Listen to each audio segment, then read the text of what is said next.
This is live from New Delhi. You're watching DT India Live. DT India, India's voice to the world. I'm Sakal Bhatt, and coming up in the next 30 minutes. ISKCON is center of faith, philosophy and knowledge, says Indian Prime Minister Narendra Modi. Inaugurates Asia's second largest ISKCON temple in Mumbai. Impeached South Korean President Yoon arrested and questioned by investigators in insurrection probe.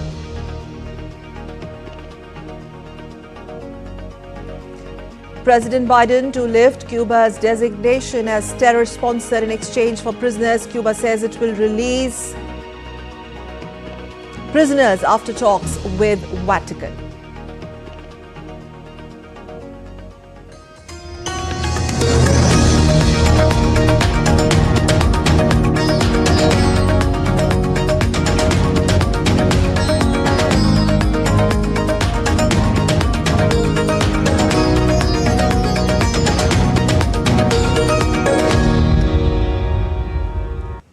India's Prime Minister Narendra Modi inaugurated Asia's second largest ISKCON temple being built in Kharghar in Navi Mumbai today. The project, spread over 9 acres, includes temple with several deities and a Vedic education centre, proposed museum and auditorium, healing centre among others. It has been constructed entirely of white and brown marble stones. In the hall of this temple, pictures of Lord Krishna have been used using 3D techniques. This temple is dedicated to Lord Krishna and has been named as Shri Radha Madana Mohan. It aims to promote universal brotherhood, peace and harmony, drawing from the teachings of Vedas.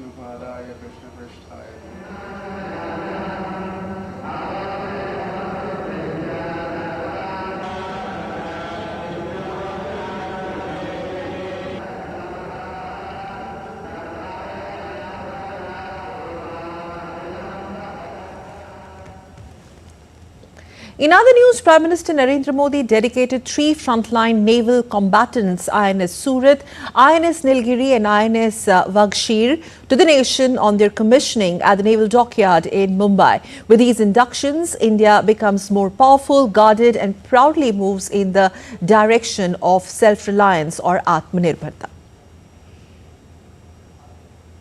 Modi dedicated 3 potent platforms of Indian Navy, INS Surat, INS Vakshir and INS Nilgiri, at their commissioning ceremony at Mumbai's Naval Dockyard.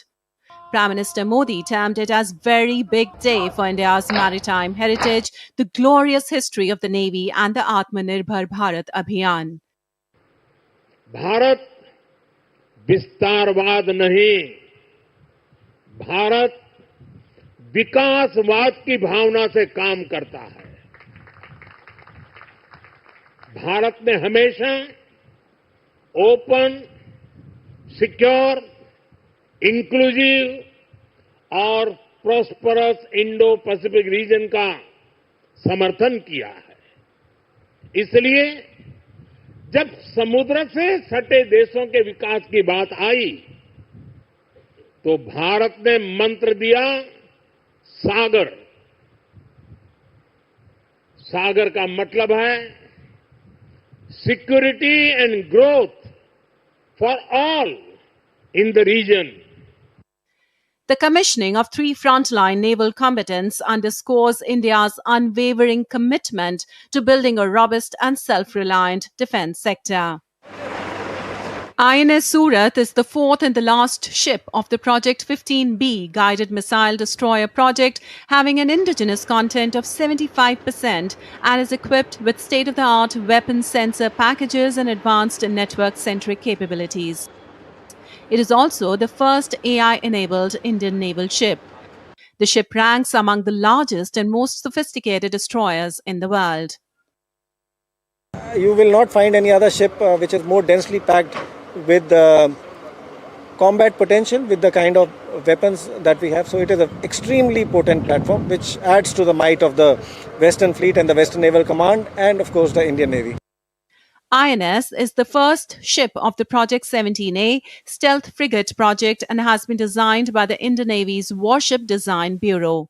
Equipped with advanced features for enhanced survivability, seakeeping and stealth, it reflects the next generation of indigenous frigates. We must understand that 52 years back, when the erstwhile Nilgiri was manufactured, that too by Mazgaon Dock Shipbuilders Limited, the indigenous content was very low. But half a century down the line, we have come to a level of 75% and more. So that's another proud moment. Atmanirbhar Bharat. It is here and it is here to stay.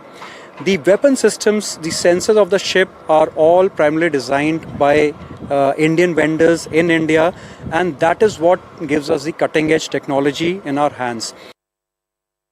INS Vakshir is the sixth and final submarine of the Project 75 Scorpion project. It is a diesel-electric attack submarine based on the Scorpion class and has the ability to launch a crippling attack on the enemy using precision-guided weapons with both 18 torpedoes and tube-launched anti-ship missiles at the same time, underwater or surfaced. It represents India's growing expertise in submarine construction. The submarine plays a very important role in the defense part of our nation, which is the concept of the Indian Navy. That means it is required to be stealthy, it is required to operate without any support. So induction of INS Vakshir into Indian Navy and Indian Navy, INS Vakshir joining the Indian Navy definitely is a big boost, and it has strengthened not only the submarine arm, the combat capability of the Indian Navy itself. The commissioning of 3 major naval combatants marks a significant leap forward in realizing India's vision of becoming a global leader in defense manufacturing and maritime security. The commissioning of INS Nilgiri, INS Surat and INS Vakshir showcases the significant strides India has made in naval shipbuilding.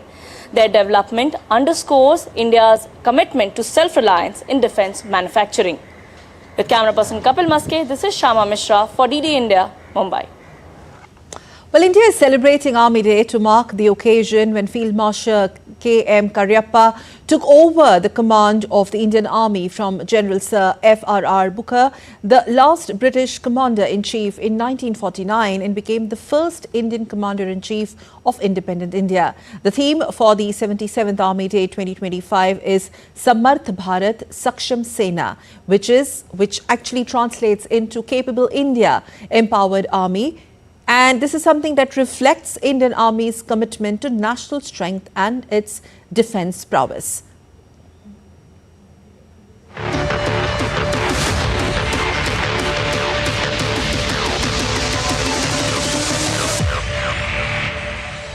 On 15th January 1949, the Indian Army achieved a historic milestone as General K.M. Cariappa became the first Indian Commander-in-Chief of the Army, marking the dawn of self-reliance in our defense forces. Since then, the Indian Army has undergone an extraordinary transformation, blending tradition with cutting-edge technology. Strength and modernization. From a modest post-independence army, today we are the second largest military force globally, with over 12 lakh active personnel. Our forces are equipped with indigenous innovations like the BrahMos missile, Arjun main battle tank, and Tejas light combat aircraft. With a focus on self-reliance, the Make in India initiative has revolutionized defense manufacturing, reducing imports and boosting exports to 1.92 million in 2023. Guardians Beyond Borders. Did you know? The Indian Army has participated in 49 UN peacekeeping missions, deploying over 2 lakh soldiers to maintain peace across the globe. India remains the largest contributor to UN peacekeeping forces, showcasing our commitment to global stability. Women breaking barriers. In 2016, the Indian Army opened its doors to women in combat roles for the first time. Today, women officers serve in artillery, aviation, and even frontline positions, making history every day. Humanitarian operations. Our army isn't just about battles, it's about humanity. Operation Ganga 2022, over 22,000 Indians evacuated from war-torn Ukraine. Operation Maitri 2015, earthquake relief in Nepal. Operation Dost 2023, rescued and rehabilitated thousands in Turkey during the devastating earthquakes. Resilience in the face of challenges. From protecting the icy heights of Siachen, the world's highest battlefield, to showing unmatched bravery in Galwan, the Indian Army has proven its mettle time and again. Over 14,000 gallantry awards received since independence. Defense budget increased to 5.94 lakh crore rupees in 2023, strengthening capabilities like never before. Strategic partnerships with nations like the US, Israel, and Russia enhance our global stature. A personal touch. Our soldiers sacrifice not just their comfort, but their very lives to ensure we sleep peacefully every night. Their courage knows no bounds. Their dedication is unmatched. This Indian Army Day, let's not just celebrate their victories, but also remember their sacrifices. They don't just defend our borders, they define our identity as a nation. Indian Army, the pride of the nation. Shifting focus to news coming in from Bangladesh, the Supreme Court on Wednesday acquitted former Prime Minister Khaleda Zia, her son Tariq Rahman and others in the Zia Orphanage Trust graft case. The court, led by Chief Justice Said Rafat Ahmed, unanimously overturned earlier convictions and sentence, citing the case was filed out of vengeance. Khaleda Zia, initially sentenced to 5 years in 2018, had her term extended to 10 years by the High Court. The Supreme Court's judgment also nullified this extension. Khaleda is currently hospitalized in London for multiple health issues, and Tariq is in self-imposed exile. They have long maintained their innocence. South Korea's impeached President Yoon Suk-yeol was arrested on Wednesday, marking a historic moment in the nation's political crises. But President Yoon Suk is exercising his right to remain silent. Investigators maintained on Wednesday as the suspended leader was questioned over his abortive declaration of martial law. Yoon's arrest follows his refusal to appear at the Constitutional Court and the growing fallout from his failed martial law declaration last month. And investigators from the Corruption Investigation Office scaling walls and hiking up trails to reach the compound. South Korean authorities on Wednesday stormed President Yoon's heavily fortified residence, leading to his arrest. The operation saw police officers and investigators from the Corruption Investigation Office scaling walls and hiking up trails to reach the compound. Their second attempt to arrest the impeached president. Yoon had been holed up in his hillside residence, guarded by a small army of security personnel behind barbed wire barriers. Yoon was arrested over his controversial martial law declaration in December, a move that escalated tensions across the nation. The declaration, which involved deploying soldiers and helicopters to parliament, triggered mass protests and calls for his impeachment. Yoon's decision to declare martial law was seen as a severe overreach, leading to the political instability that eventually resulted in his removal from office. Yoon's motorcade left his residence and arrived at the offices of the Corruption Investigation Office for questioning. However, impeached South Korean president, in a pre-recorded video message, said that he had decided to submit to questioning over his failed martial law bid to avert bloodshed, even though he believed the probe was illegal. 저는 오늘 이들이 When I saw them break into the security area using firefighting equipment today, I decided to respond to the CIO's investigation, despite it being an illegal investigation, to prevent unsavory bloodshed. However, that doesn't mean I am acknowledging the investigation of the CIO. 하지만 공수처 출석에 응하기로 했습니다. Yoon is the first sitting president in South Korea's history to be arrested, a development that has seen shockwaves throughout the country. Following his arrest, he can be held up for up to 48 hours under the existing warrant. Investigators would need to apply for another warrant if they wish to extend his detention. Meanwhile, the Constitutional Court is deliberating on whether to uphold Yoon's impeachment. The next hearing is scheduled for January 16th, with the nation watching with bated breath if his removal from office will be finalized. Harshita Oberoy's report for DD India.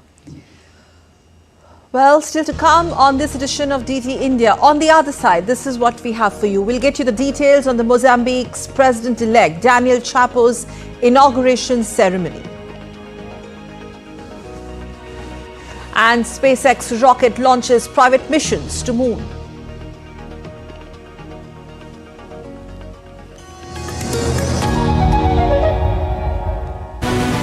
This week on Defense Dynamics, unravel the secrets behind India's revolutionary CATS warrior prototype. What are these CATS and how will they redefine the warfare?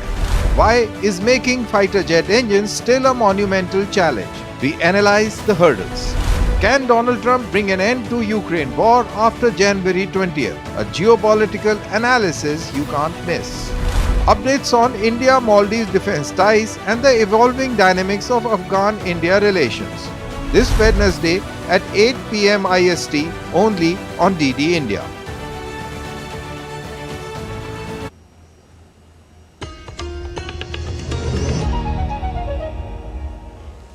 You're watching DT India Live. I'm Sakal Bhatt. Now let's move on to some more news and updates. Well, more than 60 German and Austrian academic organizations say that they will leave the messaging platform X owned by Elon Musk, saying its algorithms were opposed to discourse based on scientific and democratic integrity. This comes after Musk voiced his support for Germany's far-right party AfD and held a talk on X, platform X, with party leader Alice Weidel.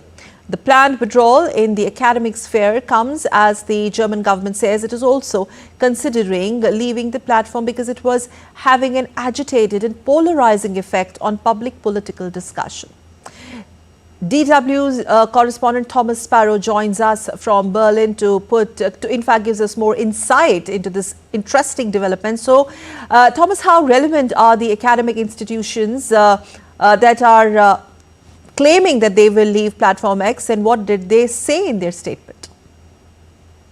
They are very relevant indeed. On the one hand, it's a big number of academic institutions in Germany and Austria. It's not just a handful, but 60.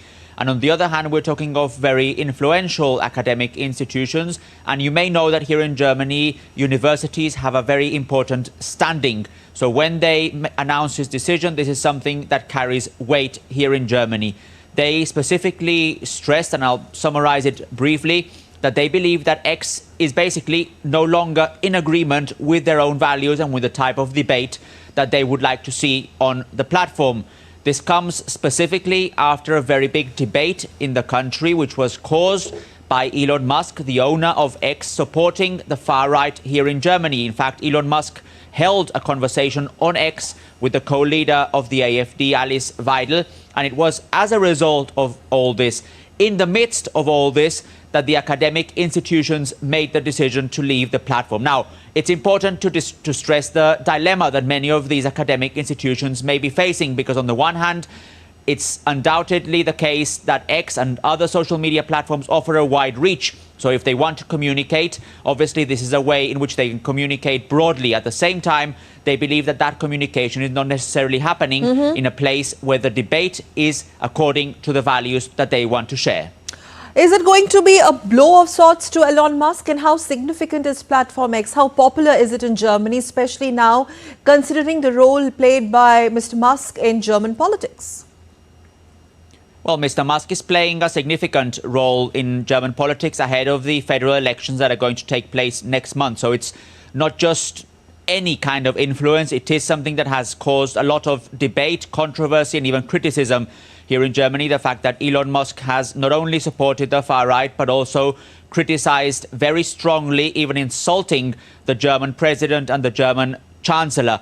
And as part of all this, there is this discussion as to what kind of role platforms like X might have in Germany ahead of that election. Is it a platform that might foster debate based on democratic values where all parties are represented? Is it a debate that only favors, for example, the far right, AfD? These are questions that many people are asking themselves, and this is the background why these institutions actually announced their decision.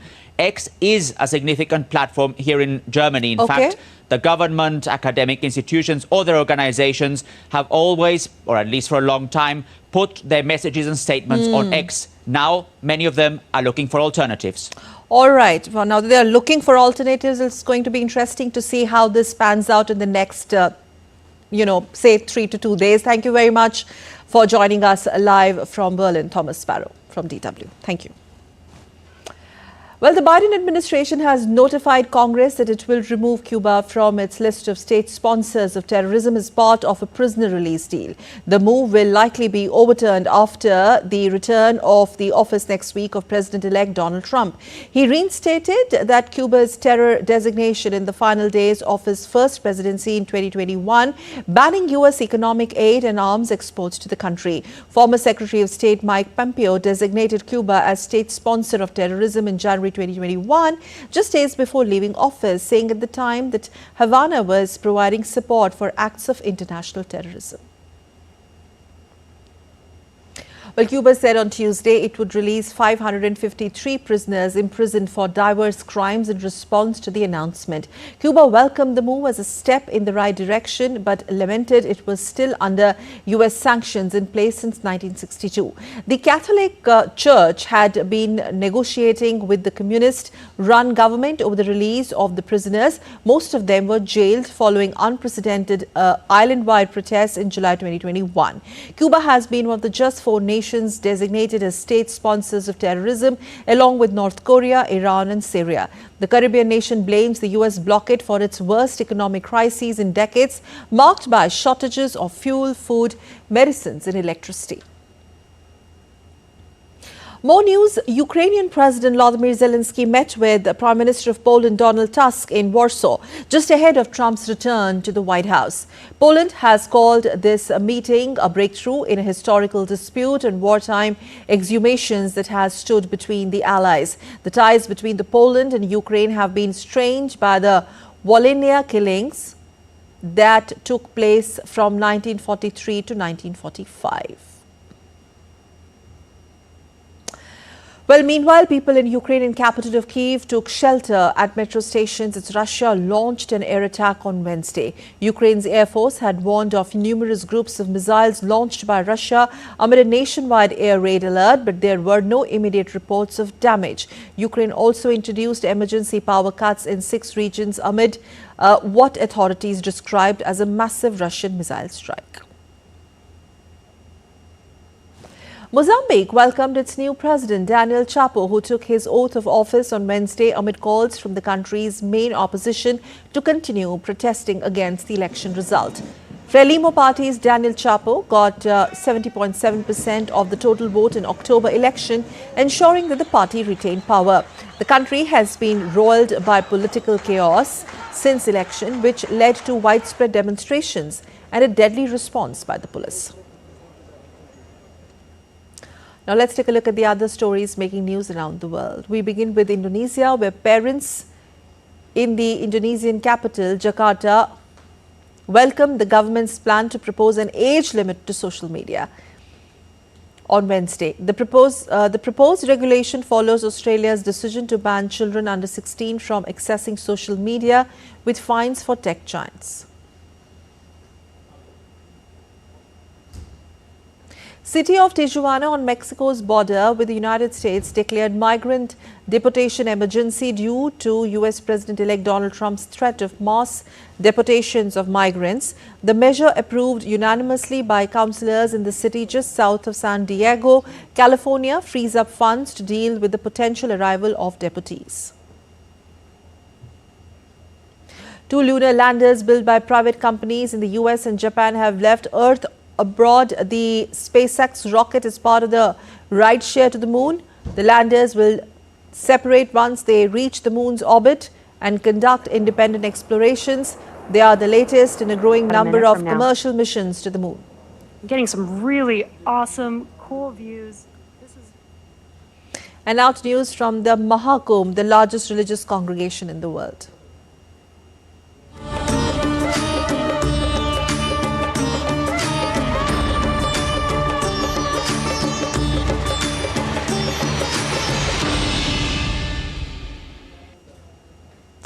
For the first time, pilgrims visiting the Triveni Sangam in Prayagraj for Mahakumbh will have a unique opportunity to circumambulate all 12 Jyotirlingas of Lord Shiva. This will be possible because of the newly built Shivalaya Park. Watch this special report by DD India's Siddharth Bharadwaj. In Mahakumbh 2025, large influx of tourists, devotees, pilgrims are coming on the holy land of Prayagraj. I am here at Arel Ghat and this is a very special place. This is called Shivalaya Park. Now, what is unique about Shivalaya Park is the very fact that you have 12 Jyotirling in this place, and people who are coming here can get darshan of all the 12 Jyotirling at one place. And also, it's waste to wonder. Everything here at this park has been built by 400 tons of recycled iron junk. I'm here from Canada, and my first visit, and just walking into the park, I'm in awe of all the different setups over here. This unique Shivalaya Park has built on 11 acres of land in Arel in Prayagraj at a cost of rupees 14 crore. Around 22 artists and 500 workers were engaged in building of this park. Set up on the theme of waste to wonder, this park is a symbol of art and cleanliness. What's unique at Shivalaya Park is that it unfolds the entire story of Samudra Manthan, or churning of the ocean. Upon entering the park, one can witness a live scene of Samudra Manthan, where Nag Vasuki is seen churning the ocean with a rope between demons and God. The creations of Nandi and Trishul further enhances the grandeur of this place. The whole place completes the journey of being here at Kumbh. Around 450 to 500 million people are expected to come in this mega festival, which is considered as the largest religious gathering on earth. And this is a place which certainly cannot be missed. With camera person Rakesh Kumar, this is Siddharth Bharadwaj reporting for DD India in Prayagraj. Well, that's all for this edition of DD India Live, but let us know your thoughts on the news of the day. For those on the go, you can get all the latest news and updates from India and across the world on DD India mobile app. This app is available on both Android and iOS platforms. Scan the QR code on the screen to download it now. And we'll be back with more news as it breaks here on DD India. I'm Sakal Bhatt, and from all of us here in Delhi, thanks for watching DD India Live.